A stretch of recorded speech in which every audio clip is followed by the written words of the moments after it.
coincidentally stumbled on a legendary. Wait until they see us now, waiting for the opportune time to show 'em this new power of mine. Wailing Woods is where we landed. We're 2 rows and next to be commended. We're taking down all of those who oppose. Gracie Grove will soon be upon us. Katie Hike, we're sitting on the battle bus. We're closing in and we'll soon claim victory. Wailing Woods is where we landed. We're 2 rows and next to be commended. We're taking down all of those who oppose. Gracie Grove will soon be upon us. Katie Hike, we're sitting on the battle bus. We're closing in and we'll soon claim victory. Our aim never disappoint, so we have coincidentally stumbled on a legendary. Wait until they see us now, waiting for the opportune time to show 'em this new power of mine. Wailing Woods is where we landed. We're 2 rows and next to be commended. We're taking down all of those who oppose. Gracie Grove will soon be upon us. Katie Hike, we're sitting on the battle bus. We're closing in and we'll soon claim victory. Wailing Woods is where we landed. We're 2 rows and next to be commended. We're taking down all of those who oppose. Gracie Grove will soon be upon us. Katie Hike, we're sitting on the battle bus. We're closing in and we'll soon claim victory. Our aim never disappoint, so we have coincidentally stumbled on a legendary. Wait until they see us now, waiting for the opportune time to show 'em this new power of mine. Wailing Woods is where we landed. We're 2 rows and next to be commended. We're taking down all of those who oppose.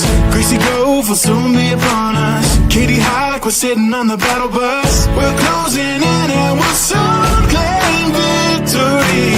Wailing Woods is where we landed. We're 2 rows and next to be commended. We're taking down all of those who oppose.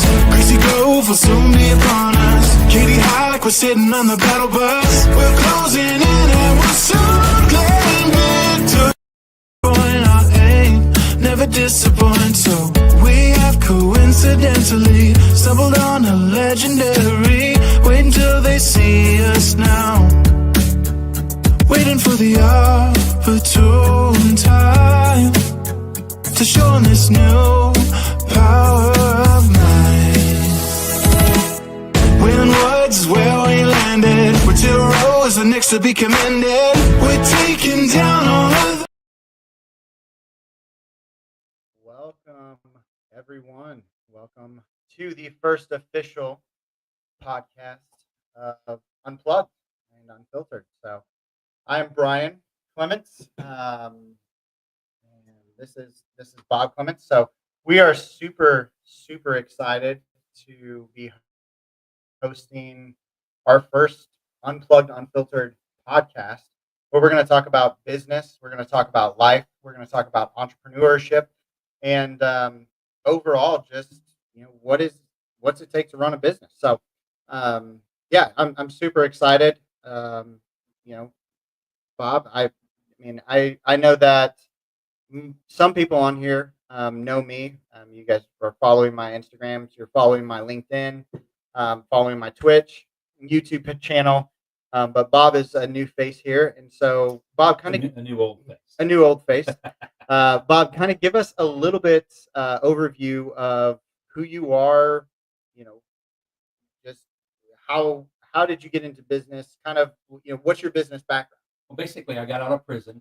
Yeah. So I was laughing. So this is my third thing. We have a studio in our offices that I have my company, Bob Clements International, and I did a webinar earlier today, and just finished up a basic one management training class with a bunch of managers for the dealerships we work with. So I started my company 40 years ago, Bob Clemens International, and really focused on working with dealerships. And dealerships, we're talking about power sports dealers and outdoor power equipment dealers, construction, ag dealers. That's kind of the world that we play in. I always tell people we're kind of the Gordon Ramsay kitchen nightmares, only we're nice. I don't know. It must be easy to find chefs because Gordon goes through a lot of them. So anyway, so that's what we do. Brian is my son. Brian, I've known Brian since he was born, actually. And Brian started in my business after you started the landscaping business, Yes. because he didn't want to have anything to do with me or my company. Yeah. And then I finally convinced him to come on board with me. And then Brian, as a part of what he did, was turnaround. So a lot of what we do with the dealerships we work with and the manufacturers we work with, we do businesses that are struggling, failing potentially, but that are important to manufacturers. We go in and we help them turn around and just show them, how to do it in hiring and things like this. And that's what Brian used to do. Brian used to go out. He'd spend a week in a dealership in some part of the country. And in a week, Brian would turn the dealership around, and then we would start working with him to keep it there. So that's kind of what I do. Like I say, I've been speaking for 40 years, got books that I've written. But I am passionate, Brian, about small business. I'm a small business owner myself. We have a team of 10 in my organization, and it's small business is hard. It is. It is tough. We work with small business owners all the time. And so I'm excited about this because there's a lot of stuff that I'm sharing with business owners that we work with and the managers and the employees and things like this that I think we can bring to the unplugged and unfiltered part of this program. So again, we're here really to just kind of share experiences and knowledge. And after 40 years, there's nothing that's happened in a business that I haven't had to deal with. Yeah. Nothing. So. No, I mean, and that's the reality of especially business consulting is you see the good, bad, and the ugly, right? You typically come into a business when it is at its lowest point. Yeah, nobody ever has me come into a really successful business. Yeah, ever. Yeah. You don't come in as a consultant. No, you don't come. We're doing so well. We have money to spend. We would love to get it. That never happened. Yeah. So, but you see the good, bad, and the ugly, and so not to take away from the consulting side of your business, but one of the things that Bob has left out is he is an incredible sales trainer. Yeah. And when it comes to entrepreneurship, and I think one of the things that we'll talk about a lot is not only is sales, right? You have to understand sales. You have to be able to build sales. You have to create connections, right? Exactly. And inside of those connections, you've created some connections. I mean, tell everyone kind of who you've worked with. And Eric, so glad that you could join our stream. If you have questions, if you have anything, just let us know. This stream is really about why we got started. Yeah. We definitely want to take some questions. So Eric, I appreciate you joining our stream and commenting. But any questions that you have, more than happy to answer those too. Make them easy questions. Yeah, make them easy. I've been answering questions all day long. So give me some easy. Yes, yeah, no. So, but so talk a little bit about connections that you've made, and what have the connections done inside of creating a business, whether it's a big business or a small business. What have your connections given you the opportunity to do? Well, everything's about connections. So again, I don't care who you are and what you do. There's somebody that you're going to connect with that's going to let you move to another level. Mm-hmm. The biggest challenge that I find that dealerships we work with is sometimes their ego is so damn big, right? And they think they know everything, that they're doomed to fail. Because I'm 70 years old, okay? And I've been doing what I'm doing for 40 years, and I'm constantly learning new things. I mean, just even with AI, I am so excited about what's going on with AI. And I talk to other people like, oh my God, have you ever watched Terminator? I go, yeah. That's probably a bad example. I think of AI more like WALL-E, the Disney movie. Right? It's a friendly little robot out there that's just trying to clean up the earth. Absolutely. And so I tell all of the dealers, you've got to get your ego out of the way. Understand that you never get to a point where you're ever going to know anything. And it is all about connections, just like sales. I started out selling out of college. Yeah. I grew up on a dairy farm. Yeah. And I decided at the age of 18, I didn't want to spend my life with my head next to a Holstein cow. The circus wasn't in town. Yeah. And so I decided to go to college. There you go. And I ended up with a history sociology degree and a teaching certificate, and found out in the 1970s you couldn't make any money as a teacher. Yeah. And everybody told me I should get into sales because they said, Bob, you have a gift that God has handed out to a rare few people, which was gab. Yeah. And I ended up going to work for a company out of Italy called Olivetti, big office machine company. They were a competitor to IBM. Uh-huh. And IBM, back when I was there, IBM was called Big Blue, and they would be comparable to an Amazon, companies like that. They're a massive company. And I didn't know anything about sales, but I had a product that was unique. Yeah. And the only place you can get it was from me in the Midwest United States. And that's how I got started in the business. And then IBM created a product that was a competitive product. And then I found out that I really needed to know something about sales. Yeah. Yeah. Because no longer did I have a product that was unique. Yeah. Right. And the moment you have something that's like everybody else, you have to figure out another way to do it. I was blessed at that time. I ran across a guy by the name of Tom Hopkins, who was, I think, still probably one of the world's greatest sales trainers out there. He wrote a book called How to Master the Art of Selling. I bought his book. I spent, I don't know, probably $400 in 1974. Yeah. Nobody's probably familiar with audio cassette tapes, but that's where I started. I bought them. I listened to them. I ended up having an opportunity to go to work with one of Tom's franchisees, got to meet Tom, and really started my business from that. And then through that process, the guy that was promoting Tom Hopkins started promoting Tony Robbins. And then I had an opportunity to do some things, not specifically with Tony himself, but a lot of his ideas and concepts of neurolinguistics, and really started from that standpoint. And I've heard these speakers like the Tom Hopkins, the Tony Robbins, the Zig Ziglars, the Jim Rohns, and I'm dating myself for a little bit. These were phenomenal speakers, and I also then learned how to speak. Yeah. By listening to those guys, because I was a farm boy. Yeah. Okay? Oh yeah. And that's kind of what it is. But it's all about the relationships that I made the connections with, and where I started at. I never dreamed I would be doing what I'm doing today. I'm blessed by God Himself that I'm doing it. But anyway, but it all really starts with, don't be so stupid to think you know everything. Oh, absolutely.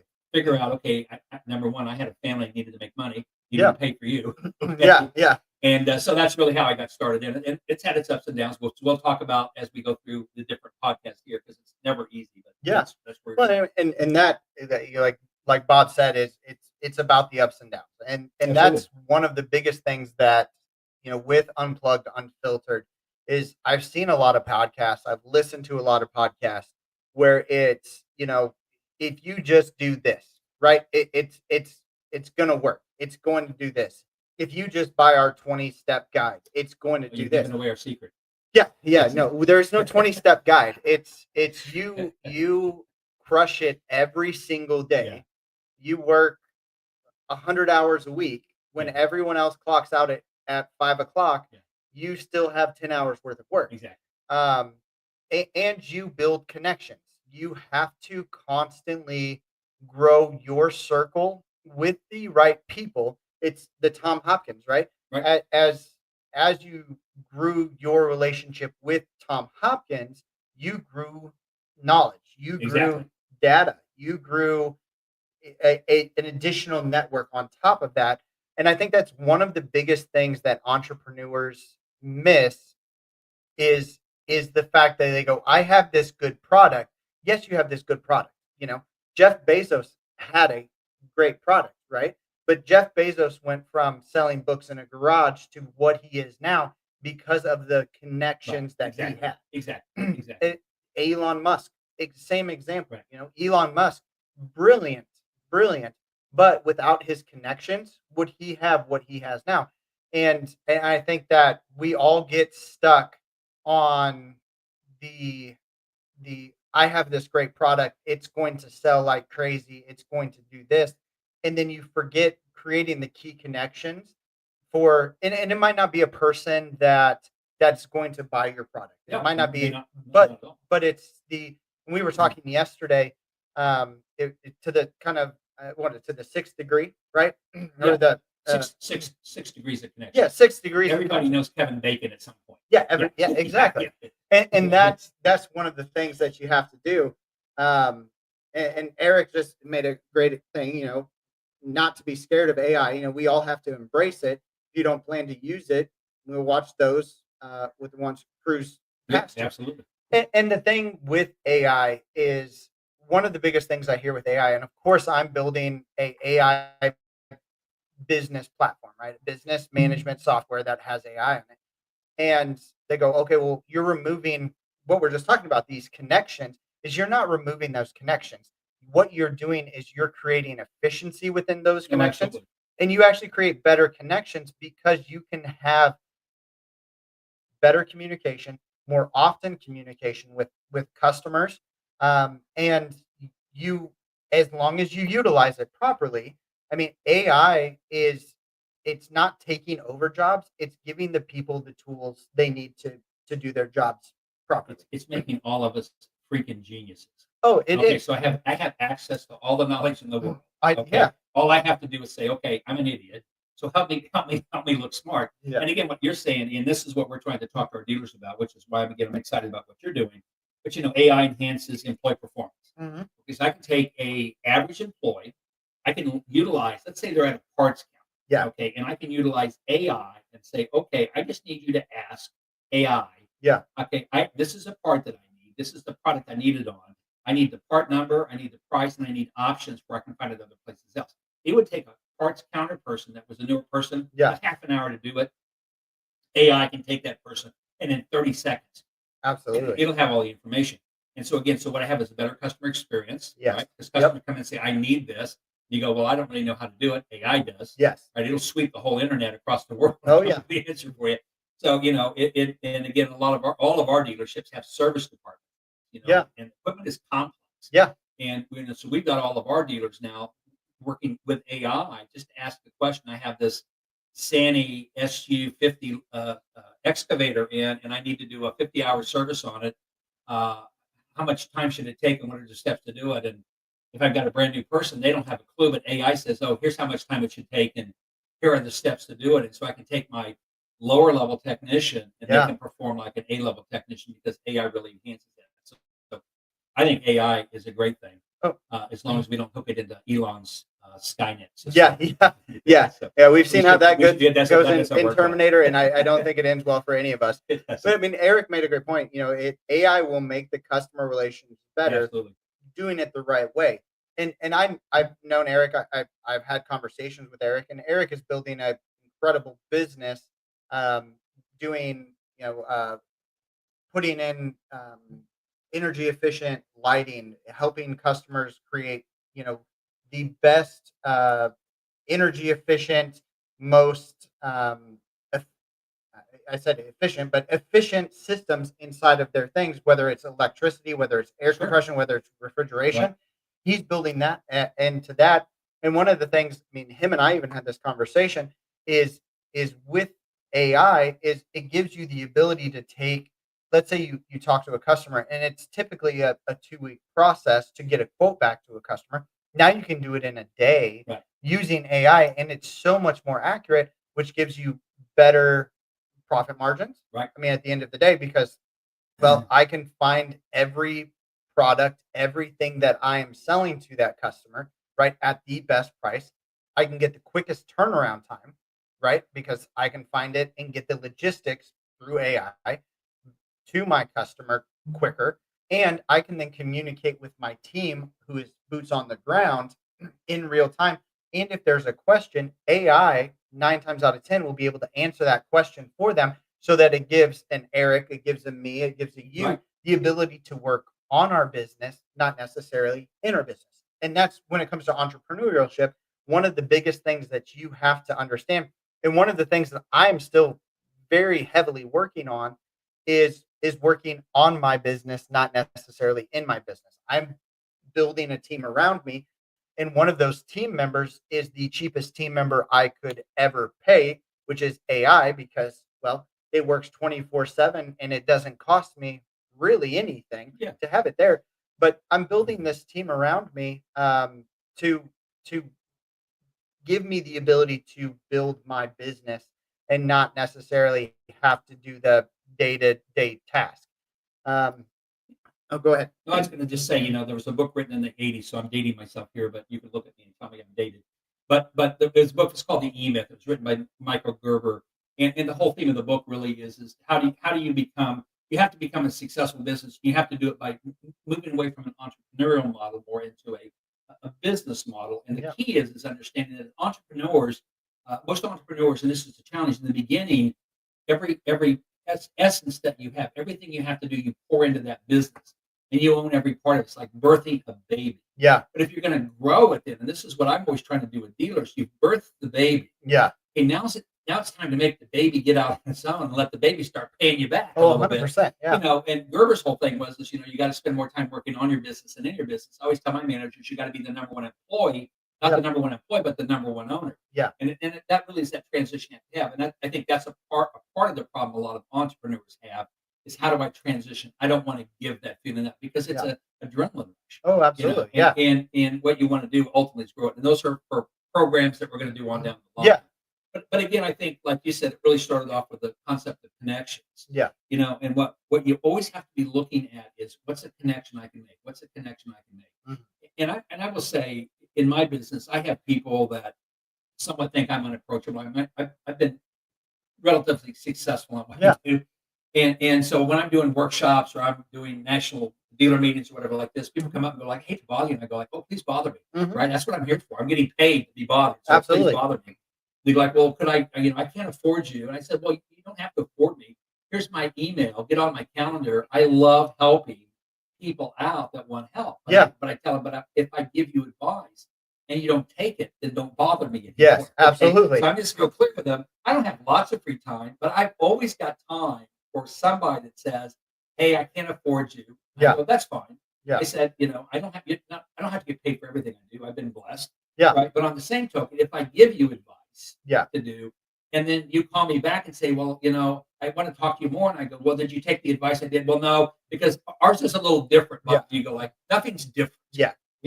There's no business that's different. There's no employees that are different. There's no states that are different. Yeah. There's no countries. It's all the same crap. Yeah. Oh, it is. Right. And when 100%. people get in their brain that what they do is so uniquely different that nobody in the world's done it before, you're living in a fantasy world. Oh, absolutely. And I tell people, so if you want my advice, take it. If you're not going to take it, then don't ask me for more advice. Absolutely. Well, Because I'm happy to help. Yeah. Right? But I'm just because I want to see them succeed too. I mean, I had people that I was blessed to be mentored by. And because I didn't do it on my own. I mean, I put the hours in. Like I said, I tell people in business, if you're going to be successful in business, you have to at least work a half a day. And you have to choose if it's the first 12 hours or the last 12 hours. Well, you ain't going to be successful in business working an 8-hour8-hour day. You Absolutely. need to go to McDonald's. Yes. Because you get a discount on your food there. Yeah. Right? 100%. So, but again, that's a part of it. But again, it's taking those connections and then listening to them. Yeah. Right? Finding people that are more successful than you. Shut up, ask good questions, listen, and do what the hell they tell you to do. Oh, absolutely. And that, again, I mean, that is the key to entrepreneurship, Absolutely. right? And I know some people who have been like you, I mean, have been very, very successful in business. I feel like I've done very well in business at times. Well, you had a good mentor. I had a really good mentor. but when it comes down to it is I still, even building the new business that I'm building, I'm still looking for any type of mentorship that I can get. Right. Any advice that you give me, I try to listen to it. It's a little bit harder because you're my dad, Right. and kids aren't supposed to like what their parents tell them. But I do, and then I also look for other people because the reality of it is every business as it is the same, it's all different, Yes. right? Yeah. And there's different aspects to different businesses. Is building a software company is completely different than what you did, right? The business model itself, building a business is the same, but I had to go out and create connections with Exactly. someone who has been in the software industry who can give me some insight on that. And what do I do when someone goes, "Hey, here's some insight," and it's a person that I would never imagine would ever be willing to have a conversation with me for less than $1 million an hour. Right. I work cheaper than Yeah. that. Yeah. But what do I do is I take that and I go, "Oh, okay." Yeah. And I do it, Yeah. and you have to accept the fact, even if you've been in business for 50 or 60 years or 100 years, it doesn't matter. There's always something new to learn. And I think AI is at this point challenging so many business owners because it is creating a new wave of of how we do business, right? We're not doing Rolodexes. No, we're going from pagers. If you Yes. think about business communication, Yeah.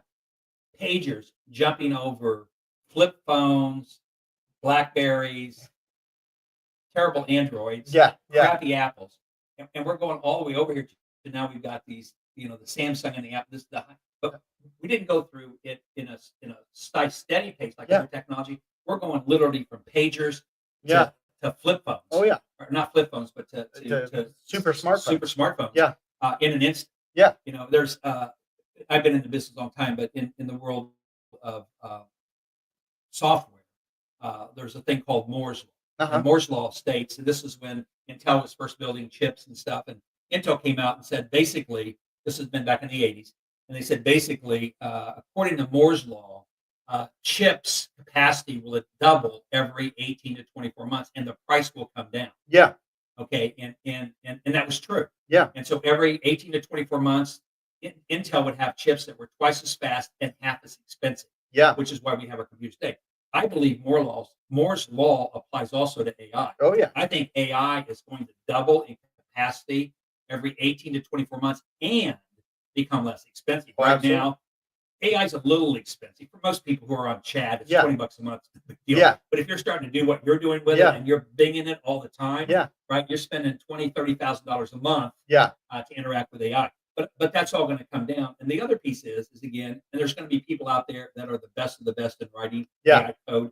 And I know the person that you're working with, there's probably nobody better in the country than the guy. Because as you were talking to me about it, I don't know anything about software. I just know that if you have enough money and you don't care how much time it takes, somebody could build some software. Oh, absolutely. Yeah. Right?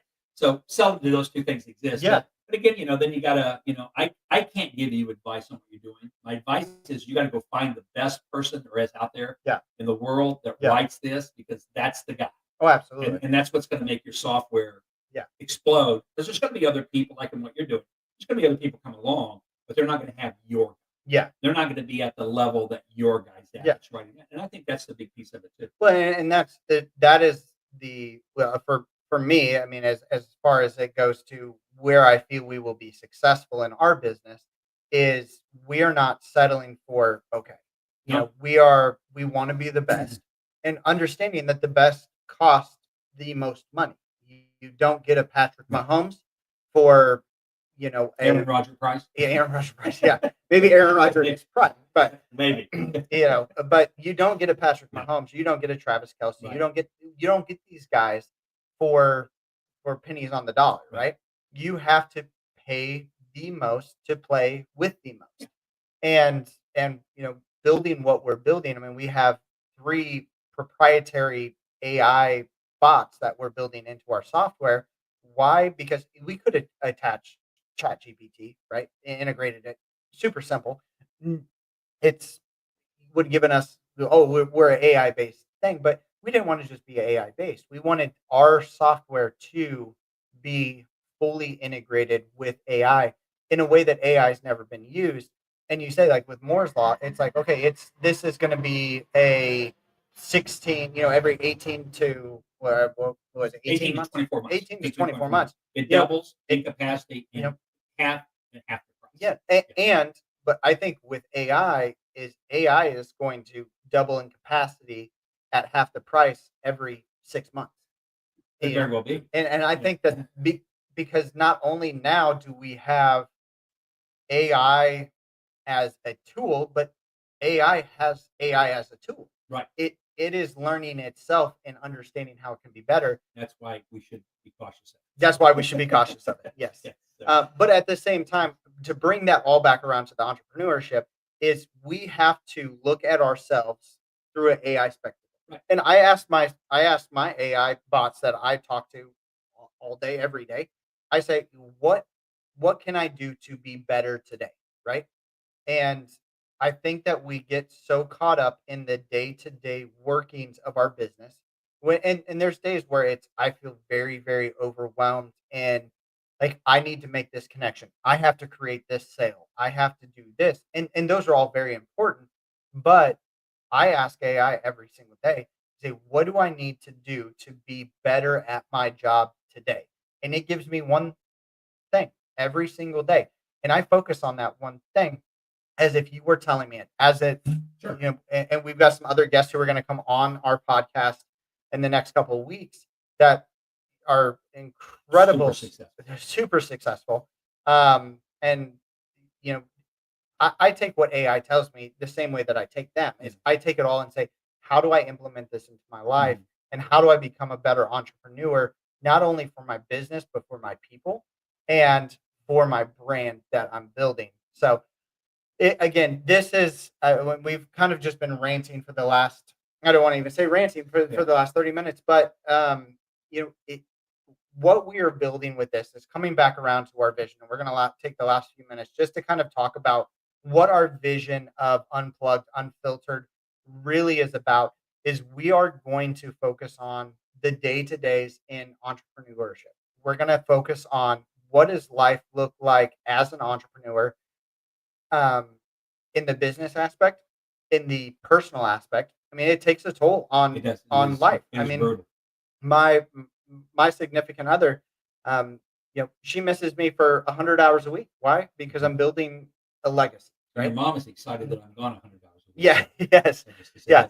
Two different areas. But it's one of those. What does it do to your personal life? Yeah. What does it do to your business life? And then what is all of the other things in between that you don't think about? I can tell you one of the things that I didn't necessarily think about as I was building this is I knew it was going to cost a lot of money to build my new software, right? But when you actually start receiving those invoices, you go, holy crap, that's in my perspective, coming from owning a farm, that's a lot of cows I have to sell. Exactly. And I now have employees that rely on me. They expect a paycheck. They expect a paycheck. Yeah. And so that's something that it's like, well, I know that it's successful. I mean, with our new company, we have $800 million in our pipeline of pre-sales, right? But I don't have a single check in my bank, right, from that. And so I still have to fund it. Right. I look at this and we're like, oh, I'm going to make so much money right off the bat, and money's not going to be an issue. And then you realize money's always an issue. Money's an issue. And I saw an incredible post again from some of my mentors. They posted a thing and they said the top 3 jobs as a founder of a company is don't run out of money, don't run out of money, don't run out of money. And I posted, I responded to that. I commented back and I said, I feel like you're speaking straight to me, because it's hard, when you're spending that kind of money.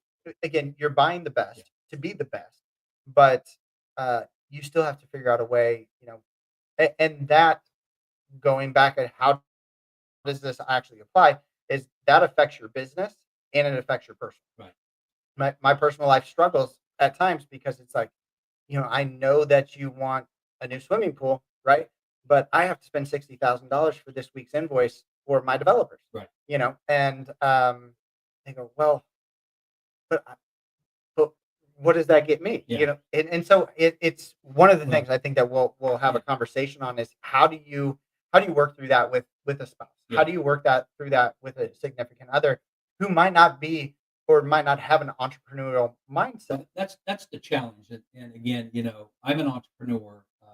My wife Sandy is, but kind of by osmosis. And Sandy always goes, if I'd known you were going to be an entrepreneur, I'd have never married you. Yeah. It's actually, she's going to write a book about that. So I married an entrepreneur. Now what? Yeah. Because it's a very tough life. Growing up on a farm, the old joke on the farm was build the barn, let the barn build the house. Yeah. And I think, again, that's the one thing that you have to do once you've decided that you're going to do something. You got to be all in like an Olympic athlete. So 100%. If you're going to go to the Olympics, this is not an 8 to 5. I don't feel good today. You get your butt up, you go do it. You do whatever you have to do it. I think, again, I don't think a lot of people that start out wanting to start a business understand that it's an Olympic athlete commitment. If you want to get up on the stand with a gold medal, right, it ain't for everybody. And there's a lot of people that shouldn't be entrepreneurs. Yeah. They have this dream and they think this is going to be great, but it's a hell of a lot of work. Oh, it is. And I tell people we've been doing this 40 years, but there were several months at different points because business ebbs and flows. Yeah. 9/11 was devastating to my business because we were not a consulting business. So after that, I made all of my money for our business keynote speaking. That's all I did. I got $20,000 a pop in 2020, 2021. that all went away. No company would put all of their people on an airplane at one time to go into a national meeting. Yeah. So I had to really say, okay, I do a little bit of consulting, but the bulk of my business is speaking. I got to change my whole business around, because that's Yeah. the other piece. You got to be smart enough to know I need to make a shift. Yeah. You got to Right? pivot. I got to pivot, and that's a part of business. And again, some people go like, "Well, this is what I am." And what I am is a guy that needs to feed a family. Absolutely. Okay, where can I find money? Yes. Okay, who's Yeah. willing to pay me to do what? I did the pivot. That was the greatest thing I ever did in my life. Absolutely. Right? Because my consulting business is far outpaced now. Yeah. I still speak a lot. Yeah. But my consulting business is far outpaced what Yeah. I've ever done as a speaker. So I think that's the other piece of it too, is just understanding that, if you're going to be an entrepreneur and you really want to be successful, you're going to do the same level of work that an Olympic athlete has to do. You get on that stand and get a gold medal. And most people aren't willing to put in the work. Oh, absolutely. Well, I mean, and just bringing that, Michael Phelps. Michael Phelps is not the greatest example when it comes to an Olympic He was a athlete. decent swimmer. But he was good at every event. Yes. But I think that there's a lot of Olympic athletes out there who are really good at a lot of the events, but they have to pivot and focus on one. Exactly. Him, again, not probably the best example, because he was, I don't know, decent at all of them. He has like 87 gold medals. Yeah. He's probably, collected more gold than all of the gold miners. They store him at Fort Knox. Yeah. And it's creating that pivot and understanding, like, I want to be the best at what I'm going to do, and understanding that I might have this, I be focused on, like, this is where I want to be. Right. Okay, well, you're still going to get a gold medal, but you're going to get a gold medal in one event. Yeah. You're not going to get it in all of the events. You're not everyone's a Michael Phelps. Not everyone is a Simone Biles. That's the reality of it. If you're blessed with that, then you're blessed with that. But they didn't become that without. You think of the work that they put in. Simone Biles didn't go do her, a 1 hour a week gymnastic class. No. Michael Are you Phelps. talking about my workouts now? Yes. Yeah. So, they put that work in, but they also pivoted. And I guarantee that Simone Biles or Michael Phelps, when they had a coach come to them and say, you need to adjust this, you need to change this, they didn't go, well, no, it's good enough the way it is. They go, okay. And they practice that, and they got hurt practicing that over and over and over. And that's what we have to do, is we have to create that pivot. We have to change. And then you have to be willing to, and this is a kind of a plug for one of our later ones, you have to be willing to shovel some shit. Yeah, absolutely. You have to get dirty, and you have to dig into what it takes to be the best. And that doesn't come without some type of cost. And that's, we will get into, what does entrepreneurship actually cost? That's another podcast for another day. But it's not a cheap price. It's not. I think the other thing, again, if you look at, using your Olympic athletes as an analogy of entrepreneurship, they understand what excellence looks like, and they're never satisfied till they are excellent. And again, I think that's the other thing I tell people that are wanting to start a business. You got to decide before you start what excellent looks like. Yeah. And everything you do has to be driven toward, I have a vision of excellence. Yeah. Right. And I know what it looks like. And that's, I keep my eye on that. This is what excellent looks like here. And again, it's not easy. It's not quick. People think that I'm going to go out and start a business in my first year, whatever. I said, you're a fool. Yeah. Right? When people say, well, most businesses fail after 5 years. Oh, there's a lot to fail way after 5 years. Oh, absolutely. Because again, it's just kind of silly. But again, it's because, number one, the guy that started it didn't have the ability to flex. Yeah. Because many times what you start out with is not where you're going to end up. Absolutely. But you got to be smart enough to say, okay, there's money over here. Because in Yeah. business, that's what you're always chasing. Yeah. You're saying, where's the money at? How do I pivot to that money? Yeah. Not saying nobody's buying over here. Well, then pivot. What are Yeah. they? Absolutely. Get off of this and go over here and say, oh, Yeah. I suck at the butterfly, but I'm pretty good at, a freestyle. Absolutely. Right? So you got to do a little pivot there. So anyway, I think those things. But I'm excited. Like I say, Oh, yeah. I think I've got 40 years of working with businesses. You've worked with me. You've had different businesses that you've done. So I'm excited about this. Looking forward to it. No, and I'm super excited. And again, not to drop any full hints, but we do have some incredible guests that are going to be joining us on this live, and those are not ones that you're going to want to miss. So So make sure that you do They subscribe. will have all heard of. Yes, These there are is people that you will have heard with the next 3 guests that we are bringing on. Between all 3 of them, there's over 70 million followers on social media between all 3 of them, and they have, as far as the entrepreneurial lifestyle, they have amassed over 10 billion to 15 billion dollars worth of exits, and um, profits Yeah. off of what they've done. So These are people you're going to want to listen to. they are people like uh, we are the YMCA swim team, and they are the Michael Phelps. They are the Michael Phelps. That's right. So, but anyways, yeah, I'm super excited for this. Everyone who's here, like, you guys are incredible. I appreciate and love you all for being on this live with us. We are so excited to be doing this, and more than any, I'll tell you, my personal excitement in this is being able to sit down with my dad and have just honest conversations and just take a break, because the entrepreneur lifestyle it wears you down sometimes, Yes, right? it's brutal. And so we can have this conversation where it's like, you know what, today really freaking sucked. We've all Yeah. had that. And but why did it suck? I don't know, because it just sucked. Yeah. And you're not going to be like, well, I have this 20-step program that if you follow it, you'll be a TikTok billionaire If it's tomorrow. like that bad, it's time for a bourbon. Yeah, That's absolutely.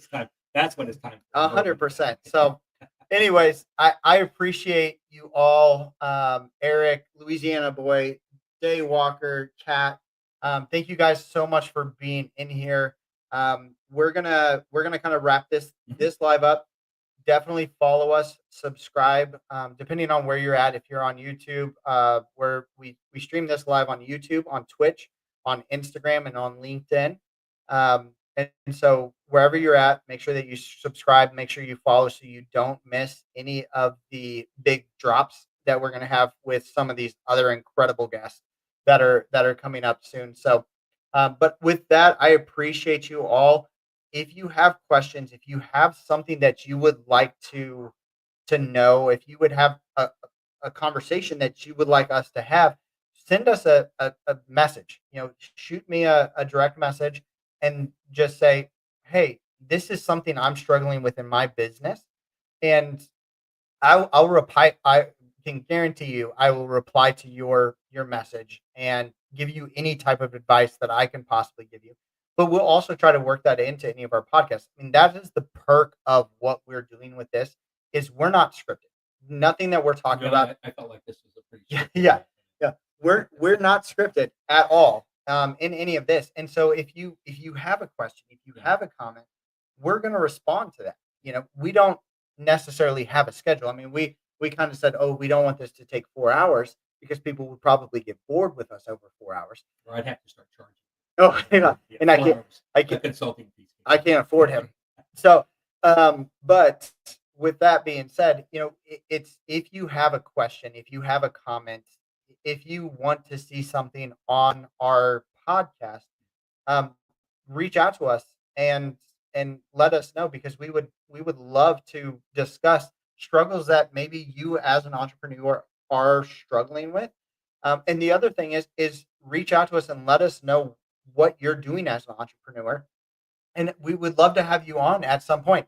It might not be this month, it might not be next month, but we are going to be working really hard to bring different entrepreneurs from different walks of life, whether they're an arborist, and that's where I kind of got my start on the landscape side of stuff, is I was an arborist.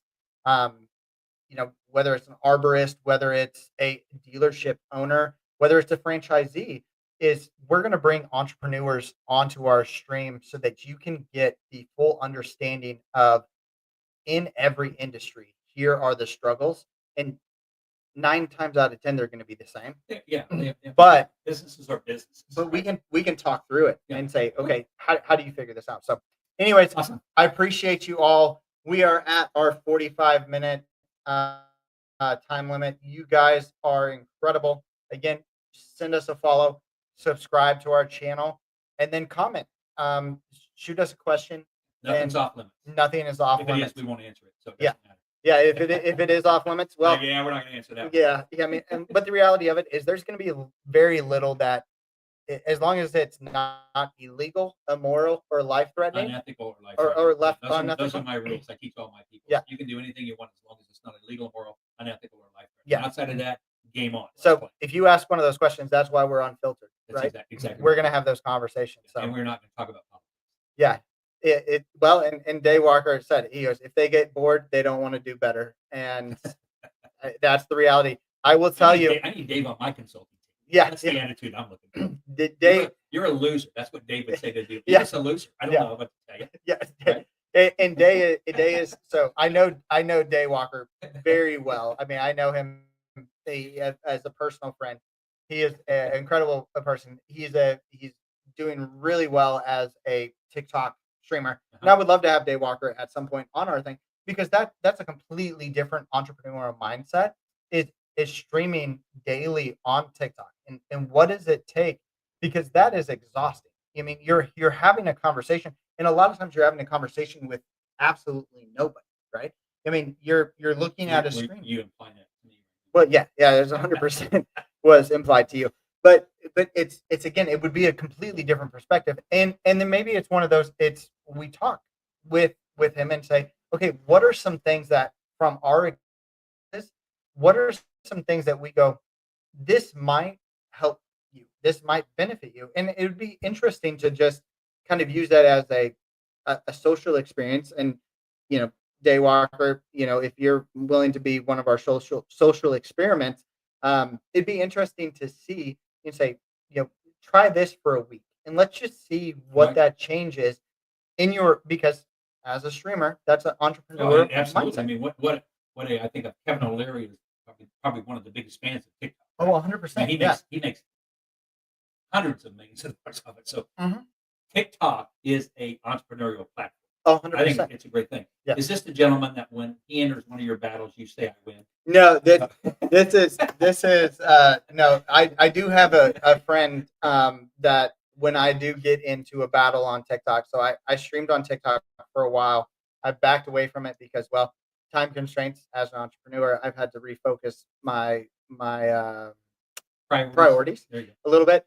But no, that, I mean, Dave, that is Deck. I mean, Deck is one of those people. He joins into your live, and he gives love like crazy. Day Walker gives love as well, and he's a big Fortnite streamer on TikTok. Him and I play all the time. Him and my significant other, his significant other, we all play. Cool. Really awesome guy. But yeah, no, I would love to. We're just going to expand our entrepreneurs, and whether you're a Fortnite TikTok player, or whether you're an arborist, or whether you're a entrepreneur who founded a massive company and then sold it to another massive company for $740 million, which plug, that is going to be someone that we're talking to here really soon. And again, I'm going to make a post about that. But all of that being said, we're unfiltered, we're unplugged. You ask us a question, we'll answer it. And we're going to bring some real people onto this podcast. So with that, I'm going to let you all go. I appreciate every single one of you. You guys are all incredible. If you have a question, reach out to me.